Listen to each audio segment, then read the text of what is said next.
প্রিয় দর্শক, হেল নিউজ অনলাইনে আপনাদের সাথে আছি আমি আসাদুজ্জামান সাজু। প্রিয় দর্শক, আপনারা জানেন লালমনিরহাটের হাতীবান্ধায় আজকে কিন্তু কোটা সংস্কারপন্থীদের সঙ্গে ছাত্রলীগের দফায় দফায় ধাওয়া পাল্টা ধাওয়া এবং সংঘর্ষের ঘটনা ঘটছে।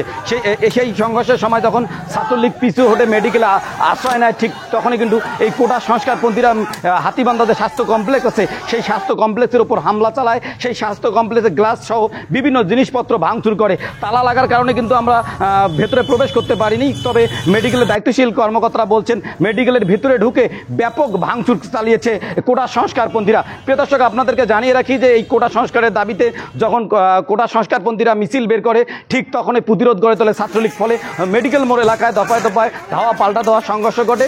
সেই সংঘর্ষের এক পর্যায়ে যখন ছাত্রলীগ পিছু হটে মেডিকেলের ভেতরে প্রবেশ করে, তখনই কোটা সংস্কারপন্থীরা মেডিকেলে ঢুকে মেডিকেলে হামলা চালায় এবং মেডিকেলের বিভিন্ন জিনিসপত্র গ্লাস ভাঙচুর করে।